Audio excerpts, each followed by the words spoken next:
তাৰ বাবে আমি সকলোৱে গৰ্বিত গোলাঘাটবাসী হৈ আৰু সকলো ৰাজ্যকে মই অনুৰোধ কৰিম যাতে এই নম্বৰটোত সকলোৱে নিজৰ নিজৰ মোবাইল দি এটা মিছ কল দিয়ে। नैबे समाव बिद्यापुर दंफैयो गुबुन हारिनि बिथांमोन दङ बिथांमोनाबो बहुत सापर्ट होदों दा आङो सोंनो नाजागोन माने बिथांमोना भट होदोंना होआखै মই মানে সুধিব বিচাৰিম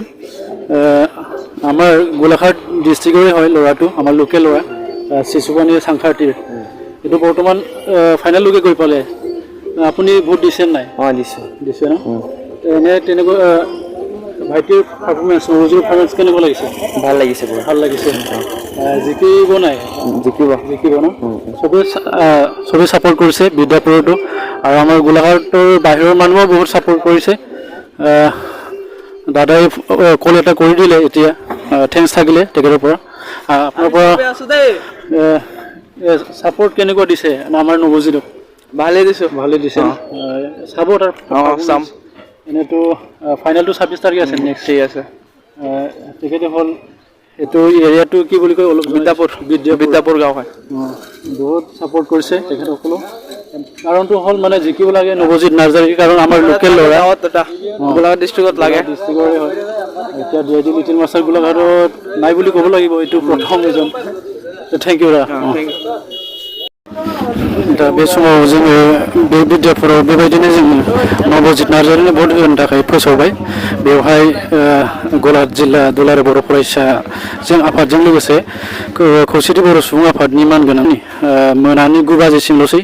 दा बिनिखायनो जेसेबां हायो गासैबो रायजो राजा बिथांमोना बिथांनो भट हरनानै देरहाहोनायखौ जोङो नाजानांगोन दा नैबे समाव आङो गलाघाट जिल्ला दुलाराय बर' फरायसा आफादनि गाहाय नेहाथारि दङ गाहाय नेहाथारिजों सावरायलायथाराखै फंनैसो आंनि इउट्युब चेनेलाव बेसांसो भट होनो हानाय बायदि जाखो नैबे बिद्यापुराव बेखौ एसे नायगिरि बिथांमोननो फोरमायना होलाय बिद्यापुराव जोबोद मोनसे मोजां होनना बुंनांगोन मानो होनोबा बेहाय गासैबो रायजोफ्रानो लैहोर लैहोर फैनानै बाहागो लाफैदों आरो मिजिंथिदों नैबे गासैबो रायजोफोरनि अननायाव नबजित नार्जारीया देरहागोन बे मोनसे जों गलाघाट जिल्ला दुलाराय बर' आफाद जानानै मोनसे सावगारिखौ जों मोनदांनो हादों थ' आसा खालामो गसाइनि अननायाव निसय नबजित नार्जारीया देरहागोन आरो गासैबो हारियानो आदिबासि मुस्लिम बर' हारसा गासैबो नबजित नार्जारीनि जि मोसानायखौ मोजां मोननानै गासैबो भट होनायखौ जों खौरांखौ जों मोनबाय थादों आरो गासैबो बिथांखौ अनसायबाय थादों जों आसा खालामो बेयावबो खमैबो 500सो भटआ बेनिफ्राय थांगोन होननानै जों आसा खालामदों आरो जायनि न'खराव जाय व्यक्ति बिथांमोना जोंजों सावरायदों दा न'खराव बिथांमोननियाव सोरनाबा गंब्रै बा सोरनाबा गंबा मबाइल दङ थ' बिथांमोना न'आव थांनानै जि मोनसे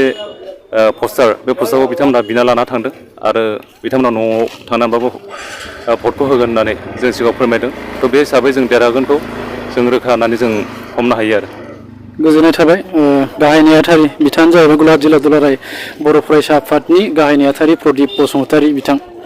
जों सानैजोंनो फैदों जोंनि न'आ सिसुपानि बिनिफ्राय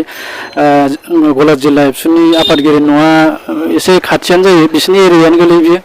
नैबे बिद्यापुर होनाय जायगायाव ओमफ्राय जोंहा मुस्लिम बिथांमोना हारिनि सुबुंफ्रा बिथांमोना दङ बेवहाय थिग बेथ' हाजो एरिया माने बर्डार एरिया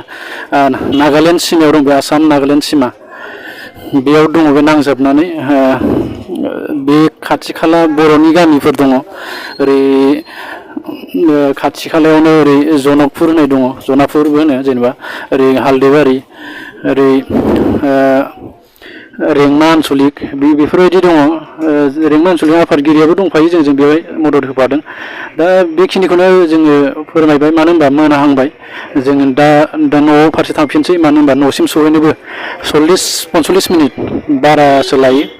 लामाया गेजेर गेजेर एसे अखा हाबाय थानायखाय एसे गाज्रि जानानै दं आरो दैमा बारनांगौ जायो जोंना घाट दङ माने दालां दा बेखिनिखौनो फोरमायबाय आरो नोंथांमोननिफ्राय आङो बिदाय लाथ'बाय गोजोन्थों जय बर' हारिनि